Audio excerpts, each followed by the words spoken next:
Hello दोस्तों, मेरा नाम पूर्ण और आप देख रहे हैं गोल्डन फिजिक्स। तो हम पढ़ रहे थे Coriolis force, unit first, chapter second. तो कोरिलेस फोर्स में आप पढ़ेंगे कि पृथ्वी पर क्षैतिज दिशा में गतिमान कण पर कोरिलेस बल किस प्रकार लगता है, कितना लगता है, किस दिशा में लगता है।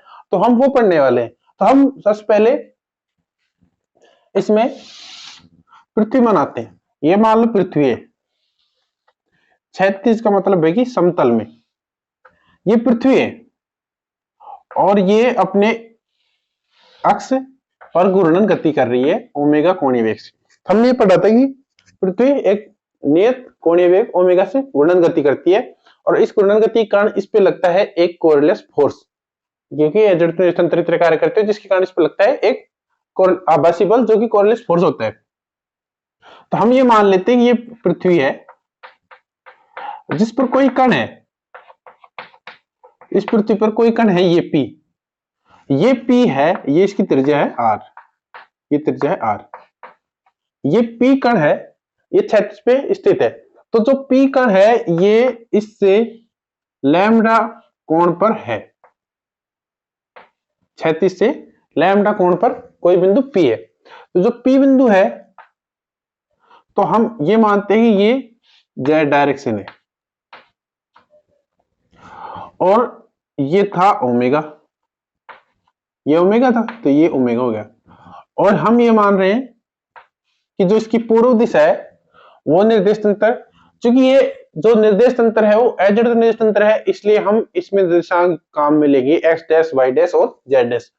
तो जो पूर्व की दिशा में है वो हम मान रहे हैं एक्स डैश, और जो वर्टिकल है यानी ऊर्ध्वाधर है पृथ्वी से बाहर की ओर, ये क्षैतिज में नहीं है, बाहर की ओर है, जिसे हम मान रहे हैं जेड डैश। और ये समतल होगा, जो ये समतल होगा इसमें इस तरह है, ये जो है जेड है वो ये है, यदि ये पृथ्वी की सरफेस है तो जेड ऊपर की साइड है, एक्स डैश ये है और वाई डैश ये है, ये 90 डिग्री है और ये इससे 90 है। तो हम इसके सापेक्ष जो इसके है इसके पैरेलल ये बनाते हैं वाई डैश, और ये जो लैम्डा है ये होगा लैम्डा, क्योंकि ये जो एंगल होगा वो बनाएगा लैम्डा। तो जो ये लैम्डा है इसका हम डायग्राम बनाते हैं।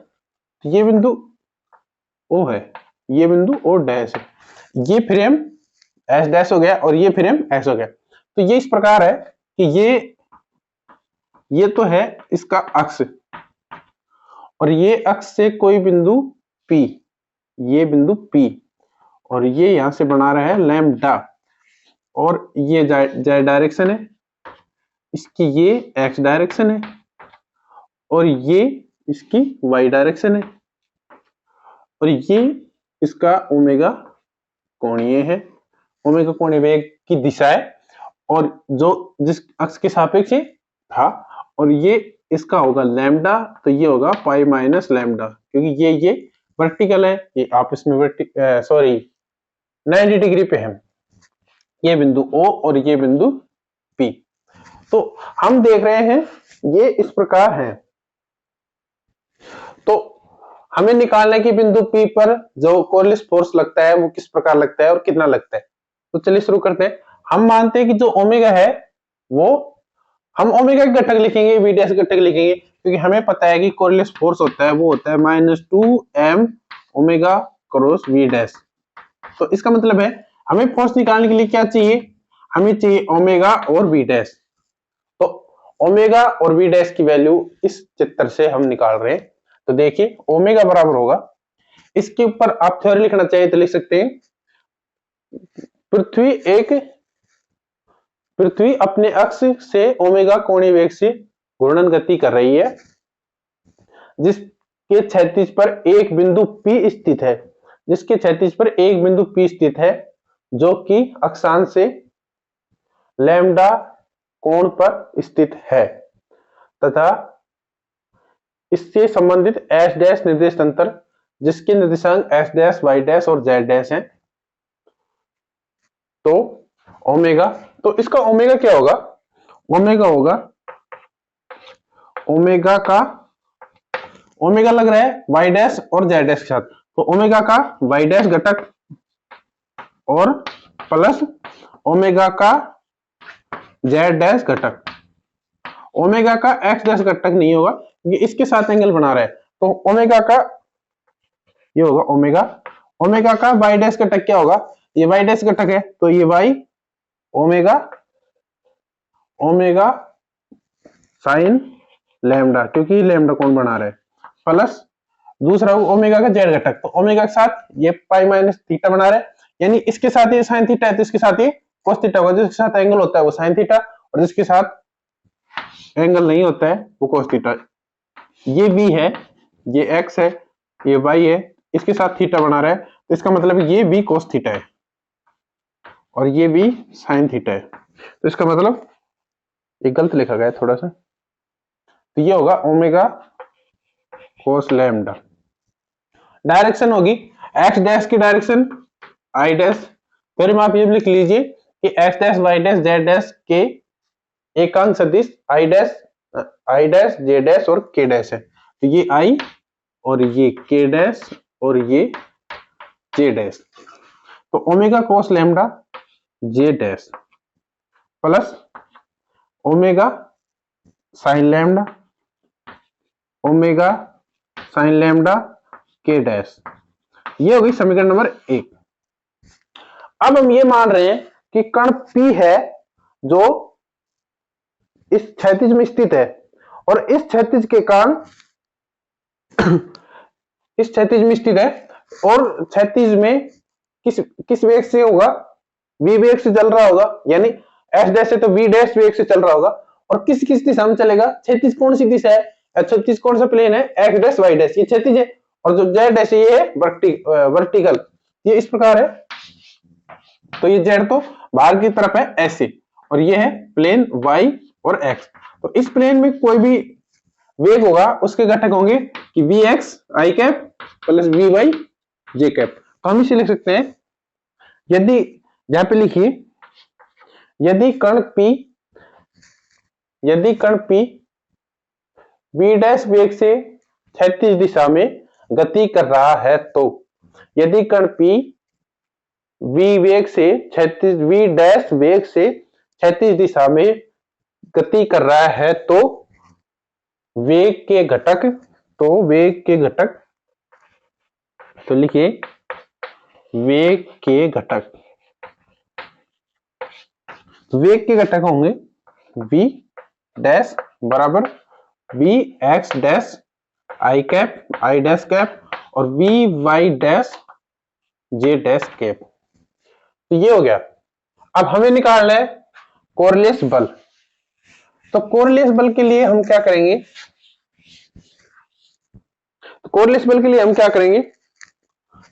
फॉर्मूला लिखेंगे, कोरिलेस बल होता है एफ सी बराबर -2m omega cross v dash, तो हमारे पास अब ओमेगा की वैल्यू है समीकरण 1 से, और v डैश की वैल्यू है समीकरण 2 से, v डैश की वैल्यू पता है हमें। तो समीकरण 2 से हम देखते हैं, समीकरण 1 में तो हम लिख सकते हैं कि एफ सी बराबर होगा -2m ओमेगा लिख सकते हैं omega cos lambda J cap J dash cap plus omega sine lambda K dash cross में होगा vx i डैश और vy j डैश, ये जो लिख रखा है vx dash i dash plus vy dash j dash, ये डैश इसलिए है क्योंकि हम इसको s डैश निर्देशांक तंत्र मान रहे हैं, इस कारण इनके एकांक सदिश i dash j dash k dash होंगे, तो हम इसे मैट्रिक्स से सोल्व कर सकते हैं आसानी से। एफ सी बराबर -2m,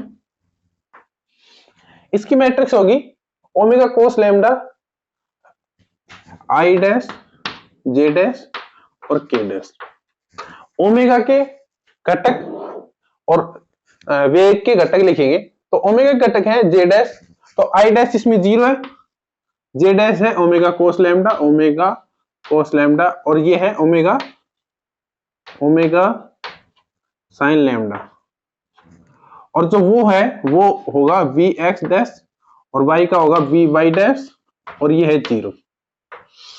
अब देखिए मैट्रिक्स तो आपको सब कुछ सोल्व करनी आती होगी, क्योंकि हम मैट्रिक्स में आई जे के लिखेंगे सदिशों का ये सदिश गुणन है, तो हम इसे इस प्रकार लिखेंगे -2m। अब देखिए पहले लिखेंगे आई डैश आई डैश को किस प्रकार लिखेंगे, आई डैश का रो और कॉलम छोड़ देंगे, जो गुणा होगा वो ये गुणा होगा, तो ये तो 0 हो गया और ये हो गया माइनस लगा के, तो ये माइनस और वी वाई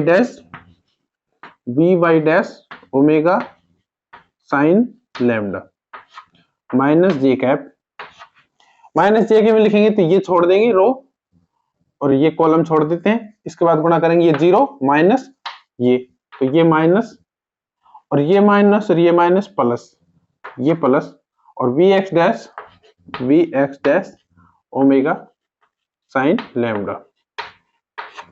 अब देखिए जो के डैश घटक बच गया वो लिख रहे हैं के डैश के डैश के लिए के का रो और कॉलम छोड़ देते हैं, बच गया ये, तो ये तो हो गया 0 माइनस ये गुणा हो जाएगा, तो ये माइनस होगा V X dash omega cos lambda. जो ये माइनस बाहर है इसको हम अंदर गुणा कर देते हैं, तो जो माइनस बाहर उसको अंदर गुणा करेंगे तो 2m ये होगा V Y dash omega sine lambda I dash minus V X dash omega sine lambda J dash, और लास्ट वाली टर्म होगी ये माइनस और ये माइनस गुणा होकर प्लस हो जाएंगे, तो लास्ट वाली टर्म होगी V X dash omega cos lambda. अब देखिए ये आ गया फोर्स, कोरिलेस फोर्स, ये है कोरिलेस फोर्स का मान सदिश रूप में। अब हम निकालना चाहते हैं इसका परिमाण क्या होगा और ये किस प्रकार लगेगा क्षैतिज और वर्टिकल दिशाओं में, तो हम निकाल रहे हैं इसका परिमाण। आप इसे मिटा सकते हैं, इस चित्र की भी जरूरत पड़ेगी, हमें आपको समझाने की किस प्रकार लगेंगे इसमें। तो मैं यह लिख रहा हूं कोरिलेस बल का परिमाण, कोरिलेस बल का परिमाण, जो आई जे और के में होते हैं उनका परिमाण किस प्रकार निकालते हैं, अंडर रूट आई का स्क्वायर आई के गुणांक स्क्वायर प्लस जे के गुणांक स्क्वायर प्लस के गुणांक स्क्वायर, तो हम इस प्रकार लिखेंगे एफसी का परिमाण होगा ये 2m तो बाहर है और ओमेगा और ओमेगा, तो सब में ओमेगा बाहर आ जाएगा, तो 2m ओमेगा ये तो बाहर आ गया।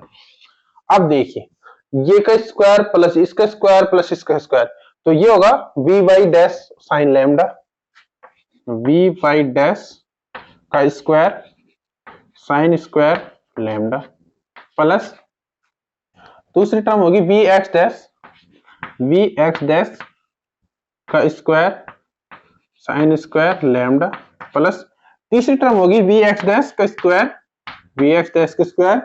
ओमेगा तो बाहर आ गया कोस स्क्वायर लैम्डा। अब देखिए V X dash sine square lambda V X dash cos square lambda, तो हम इसमें तो लगा सकते हैं थ्योरम सर्वसम्मति का, तो आगे देखिए हम इसे किस प्रकार एडजस्ट कर सकते हैं। अब हम इनके घटक भी लिखेंगे, इसे भी लिख देता हूं, ये तो दिख ही जाओगे तो आपको 2m ओमेगा, ये तो ऐसे वी वाई डैश का स्क्वायर साइन स्क्वायर लैम्डा। अब देखिए इन दोनों में वी एक्स डैश कॉमन आ जाएगा, यह लिख रहा हूं एक बार समझने के लिए, वी एक्स डैश का स्क्वायर कॉमन अंदर बचेगा sign square lambda plus cos square lambda. अब देखिए इसको हम इस प्रकार लिख सकते हैं और इसका वैल्यू 1 होता है आपको पता है, तो ये बचेगा वी एक्स डैश, तो ये बचेगा वी एक्स डैश का स्क्वायर, ये तो समीकरण है। 2 तक दे दी थी। ये समीकरण 3 कोरिलेस बल के सदिश मान बताता है और समीकरण 4 कोरिलेस बल का परिमाण बताता है। ये दिशा और परिमाण दोनों बताता है, ये परिमाण बताता है। अब हम लिख रहे हैं कि ये तो था टोटल वर्टिकल और क्षैतिज दोनों दिशाओं में मिला के जितना कोरिलेस फोर्स लग रहा था वो। हम देखना चाहते हैं कि पृथ्वी की क्षैतिज दिशा में कोई कण गतिमान है, जो भी गतिमान था, पी कण जो विवेक से गतिमान था, उस पर कोरिलेस बल कितना लगेगा। तो हम लिखेंगे कि पृथ्वी कोरिलेस बल का क्षैतिज घटक, तो कोरिलेस बल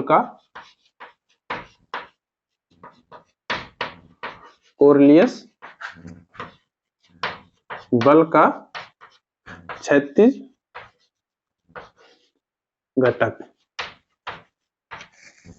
देखिए कोरिलेस बल का क्षैतिज घटक क्या होगा, मैं इसको तो हटा रहा हूं, यहां तक तो आ ही जाएगा। अब देखिए क्षैतिज घटक मतलब है आई डैश और जे डैश में, और के डैश है वो वर्टिकल घटक है, आई डैश जे डैश क्षैतिज घटक है। तो ये घटक और ये घटक, ये दोनों क्षैतिज घटक है, और ये है के डैश, ये है वर्टिकल घटक, ऊर्ध्व वाला घटक। तो हम लिख रहे हैं कोरिलेस बल का क्षैतिज घटक, घटक होगा एफ सी हॉरिजॉन्टल। एच का मतलब क्षैतिज घटक यानी हॉरिजॉन्टल। तो ये होगा 2m V Y dash, 2m V Y dash omega sine lambda minus V X dash omega sine lambda, ये हो गया साइन लैम्डा जे डैश। जो ये है कोरिलेस बल का पृथ्वी पर क्षैतिज घटक। तो ये तो है घटक, हम इसका लिख रहे हैं परिमाण। तो क्षैतिज घटक का परिमाण, क्षैतिज घटक का परिमाण अभी हम आपको बताएंगे कि किस प्रकार लगता है। तो क्षैतिज घटक का परिमाण होगा, ये होगा एफ सी एच। अब देखिए एफ सी एच होगा 2m, तो ये ओमेगा और दोनों में साइन लैम्डा, दोनों में ये कॉमन है, तो हम इसको इस प्रकार लिख सकते हैं। क्षैतिज घटक का परिमाण तो लिख दिया, मैं इसको यही लिख देता हूं, इसको सोल्व करके 2m ओमेगा भार साइन लैम्डा भार, अंदर क्या बचेगा, यहां बचेगा V Y dash I dash, sorry I dash रह गया यहाँ पे, और ये हो जाएगा minus V X dash J dash. तो अब हम उसका करेंगे स्क्वायर, तो 2m ओमेगा साइन लैम्डा ये तो बाहर आ जाएगा, 2m ओमेगा साइन लैम्डा ये तो आ गया बाहर, और अंदर बचा एक गड़बड़ और हो गई, इसका था हाफ, ये अंडर रूट के अंदर, ये इसका रूट है, सॉरी ये रह गया था। तो ये हो जाएगा वी वाई डैश का square plus V X dash का स्क्वायर। ये है क्षैतिज दिशा में कोरिलेस बल का परिमाण, और ये है क्षैतिज दिशा में घटक। तब ये किस प्रकार लगेगा हम वो दिखा रहे हैं आपको। तो ये देखिए ये V Y dash I dash और ये माइनस जे डैश। अब देखिए दूसरा कलर कर लेते, जो आई डैश है वो ये है, और जो जे डैश है वो है माइनस का। तो ये पहले इस साइड था, अब ये इस साइड हो जाएगा, ये हो जाएगा माइनस जे डैश, ये प्लस था तो ये माइनस हो जाएगा। अब देखिए अब हम इन दोनों को परिणामी निकालेंगे, तो ये परिणामी कहां पे आएगा, ये परिणामी आएगा यहां पे। तो ये कण अब इस दिशा में घूम गया, तो ये है, तो कोरिलेस बल के कारण क्षैतिज दिशा में चल रहा है कोई भी कण इस दिशा में घूम जाएगा, यानी ये जो गोलार्ध है ये है उत्तरी गोलार्ध, ऊपर वाला उत्तरी गोलार्ध, और जो दक्षिण में है यह है दक्षिणी गोलार्ध, यह है दक्षिणी गोलार्ध, इसे दक्षिणी गोलार्ध बोलते हैं। तो हम उत्तरी गोलार्ध की बात कर रहे हैं, तो उत्तरी गोलार्ध है तो कण अपने दाईं ओर खिसक जाए, ये हम इस साइड मुंह करके देखेंगे, ये कण जा रहा है, ये कण जा रहा है, इसका परिणाम ये आएगा, मतलब ये कण यहां नहीं जाएगा, ये कण यहां जाता हुआ दिखाई देगा। तो ये कोरिलेस बल के कारण है, इस दिशा में नहीं जाता हुआ इस दिशा में जाता हुआ दिखाई देगा। अब देखिए तो यहां हम लिख सकते हैं कि उत्तरी गोलार्ध में किसी कण उत्तरी गोलार्ध में क्षैतिज दिशा में गति कर रहे कण पर बल लगने के कारण यह अपने बाईं ओर मुड़ जाता है। तो ये बाईं ओर मुड़ गया। अब देखिए ये तो उत्तरी गोलार्ध, अब दक्षिणी गोलार्ध। तो दक्षिणी गोलार्ध में क्या होगा, जो हमने ये माना था वो यहां मानेंगे। तो जो जे था, जो प्लस था, जब ये यहां मानेंगे तो ये तो यही रहेगा, ये तो रहेगा प्लस ही, लेकिन जो वाई डैश था वो इस साइड हो जाएगा और ये हो जाएगा अब माइनस में। पहले प्लस में था, माइनस में, और जब ये माइनस होगा तो ये प्लस हो जाएगा। तो ये हो जाएगा वी बाई आई कैप और V X dash J cap. तो अब हो गया प्लस। अब प्लस का मतलब क्या है कि अब कण इस दिशा में जा रहा है और इस दिशा में जा रहा है, तो इस दिशा, इनका परिणाम क्या आएगा, ये जेड की तरफ नहीं है, जेड वर्टिकल है, ये तो इस दिशा में, और जेड है, जो जेड है ये है, ये इस दिशा में जा रहा है, जेड में नहीं जा रहा, ये जेड की तरफ मत मान लेना इसको। तो अब ये कण जाएगा, पहले दाईं ओर मुड़ रहा था, अब अपने बाईं ओर मुड़ रहा है, तो ये कण अब बाईं ओर मुड़ जाएगा। तो हम लिख सकते हैं कि उत्तरी गोलार्ध में क्षैतिज में चल रहे किसी भी कण पर कोरियलिस बल के कारण ये बाईं ओर मुड़ जाता है, दाईं ओर मुड़ जाता है, और दक्षिणी गोलार्ध में क्षैतिज दिशा में गतिमान कण पर कोरियलिस बल के कारण ये अपने बाईं ओर मुड़ जाते हैं। ये तो था क्षैतिज घटक। और इसी के साथ हम लिख सकते हैं कि ऊर्ध्वाधर घटक यानी वर्टिकल लिख सकते हैं, वर्टिकल घटक कोरियलिस बल का, कोरियलिस बल का। अब देखिए कोरियलिस बल का जो वर्टिकल घटक होगा F C V, vertical Coriolis force का। तो ये तो था क्षैतिज घटक और ये था वर्टिकल घटक, तो ये हो जाएगा V X dash omega cos lambda के कैप। और हम लिख सकते हैं वर्टिकल घटक का परिणामी वो होगा F C V mod V X dash omega cos lambda, ये होगा वर्टिकल घटक का परिणाम। तो क्षैतिज दिशा में हम पढ़ रहे थे टॉपिक कि क्षैतिज दिशा में कोई भी कण गति करता है तो उस पर किस प्रकार कोरियलिस बल लगता है, तो ये कोरियलिस बल था। अब इस कोरियलिस बल के कारण पृथ्वी पर क्या क्या होता है हमने वो पहले भी देखा है और बता रहा हूं आपको। इस कोरियलिस बल के कारण अब देखिए जो नदियां होती हैं, नदियां वो पृथ्वी की सतह पर चलती हैं, यानी वो क्षैतिज में चलती हैं। नदियां ऊपर थोड़ी ना उठती हैं, नदियां ऐसे थोड़ी ना आती है, ऐसे थोड़ी ना आती है, नदियां तो क्षैतिज में चलती हैं। तो नदियां क्षैतिज में चलती हैं, तो जब क्षैतिज में कोई कण गति कर रहा है, यानी क्षैतिज में पूरा नदी है, नदी में एम द्रव्यमान है, तो एम द्रव्यमान कण गति कर रहा है, तो उस पर भी क्या लगेगी, कोरियलिस फोर्स लगेगी। अब हमें डिपेंड करता है कि नदी कहां बह रही है। नदी बह रही है उत्तरी गोलार्ध में, नदी बह रही है दक्षिणी गोलार्ध में। अब यदि मान लो नदी उत्तरी गोलार्ध में बह रही है, तो मैंने अभी बताया था कि जब कण उत्तरी गोलार्ध में होता है तो उस पे कोरियलिस बल के कारण यह अपनी दाईं ओर मुड़ जाता है। तो जो नदी उत्तरी गोलार्ध में बह रही है तो उस पे कोरियलिस बल के कारण वह अपनी दाईं ओर मुड़ जाती है। तो नदियों के कटाव में आपको कोई क्वेश्चन आता है तो हमेशा उत्तरी गोलार्ध में नदियां दाईं ओर कटाव लगाती हैं और दक्षिणी गोलार्ध में यही नदियां बाईं ओर कटाव लगाती है। तो क्षैतिज दिशा में था, इसलिए यही होता है चक्रवात के साथ। चक्रवात में भी उत्तरी गोलार्ध में